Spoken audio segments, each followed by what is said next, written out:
আজই ডাউনলোড করুন আর এনজয় করুন আপনার পছন্দের শো। অনেক খুঁজেছি,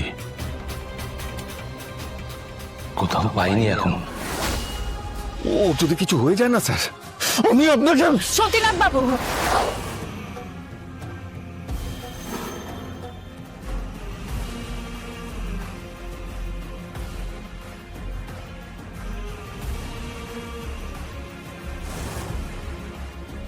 শুধু দাঁড়াও, কোথায় কোথায় যাচ্ছ? শুনি, আমি তো মেয়ের বাবা না, বাবা হিসেবে আমার কিছু কর্তব্য আছে।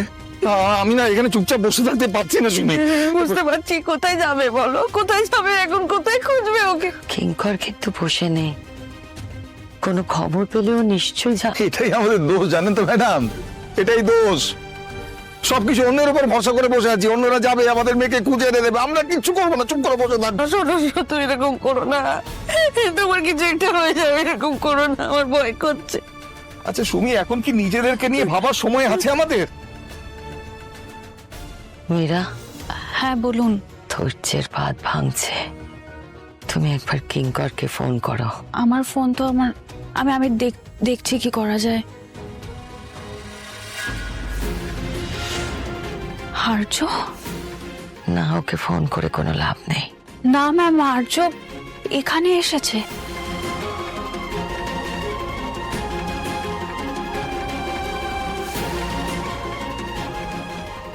ওই তো আমার আর্য এসে গেছে। ঠাকুর, রুদ্র মাতঙ্গি আমার কথা শুনেছে। আমি শুধু চেয়েছিলাম যে ওরা ফিরে আসুক। আর্য, তুমি ঠিক আছো তো? অপু কোথায়? অপু কোথায় স্যার? আপনার তো অপুকে নিয়ে ফেরার কথা, ওকে দেখতে পাচ্ছি না কেন? অপু কোথায়? আর্য, অপর্ণা কোথায়? তুমি কিছু বলছো না কেন?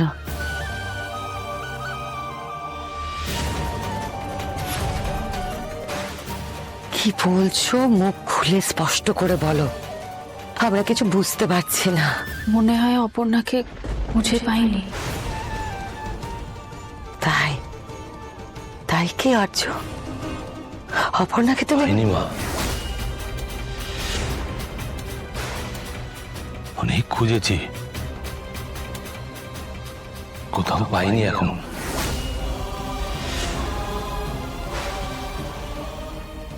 পাননি মানে কি বুঝতে পারছি না, অপু কোথায়? ও স্যার, আমার মেয়েটা কোথায় স্যার?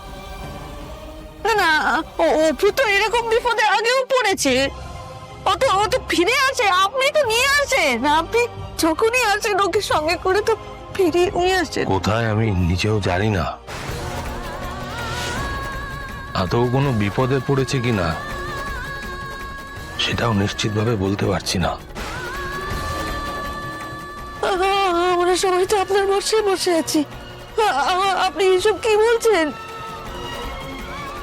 এটা বলার জন্য আপনি এখানে এসেছেন স্যার? সারা রাত ধরে আমরা এখানে অপেক্ষা করছি একটা ভালো খবর পাওয়ার জন্য, আর আপনি এইটা বলার জন্য এখানে এসেছেন স্যার? আমার আপনাদের কাছে ক্ষমা চাওয়ার কোনো ভাষা নেই, আমি জানি আমি নিজেও না পেরে এখানে, তাই উচিত হয়নি স্যার, আপনার এখানে আসা উচিত হয়নি।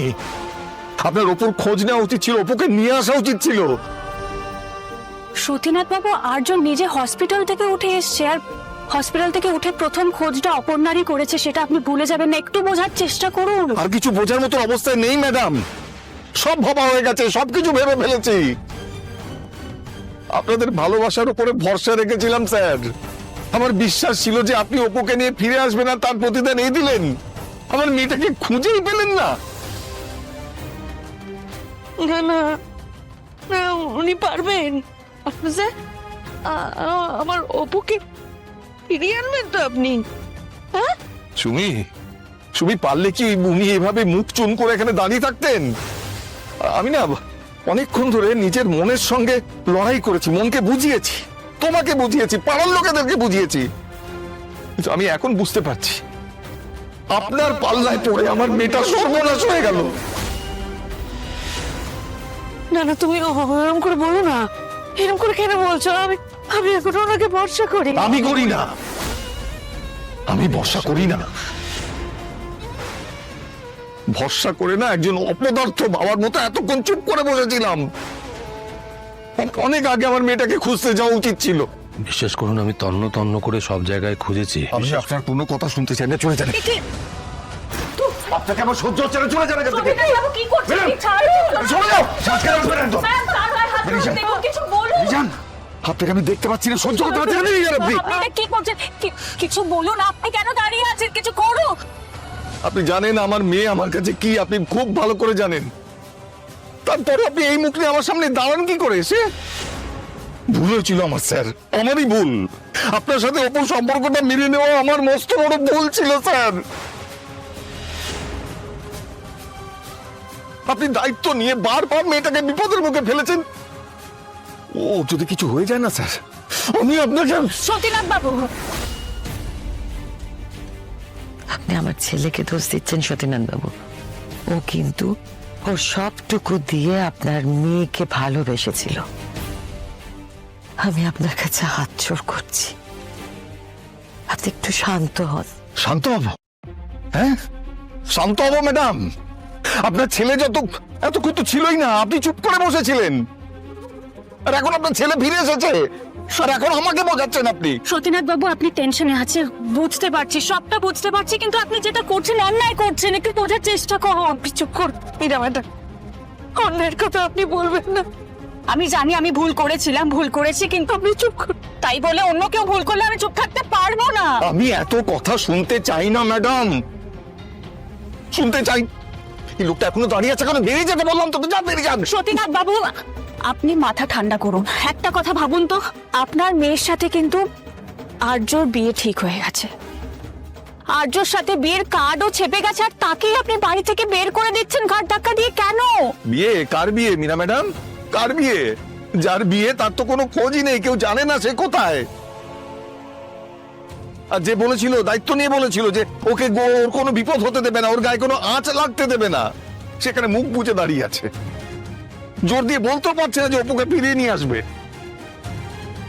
আর্য, আমি কিন্তু আশা করেছিলাম যে তুমি অপর্ণাকে নিয়ে ফিরবে। হাল ছেড়ে দিয়েছে ম্যাডাম, আপনার ছেলে হাল ছেড়ে দিয়েছে। মুখ দেখে বুঝতে পারছেন না আপনি? শুধু এরকম করো না, শুধু মেয়েটাকে খুঁজতে হবে। তোমার এই অবস্থায় আমার ভয় লাগছে। এই লোকটা কেন এতক্ষণ দাঁড়িয়েছে এখানে? ধাক্কা দিয়ে না পারলে এখান থেকে। সতীনাথ বাবু, আপনি আপনার লিমিট কিন্তু ক্রস করে যাচ্ছেন। মীরা, সরে যাও, সামনে থেকে সরে যাও। উনি যদি মারতে চান মারুক, তাতে যদি ওনার একটু ভালো লাগে, উনি যদি শান্তি পান, সেটাই অনেক।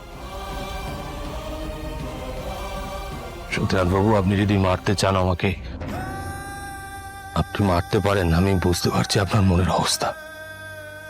আপনি মারুন, মারুন।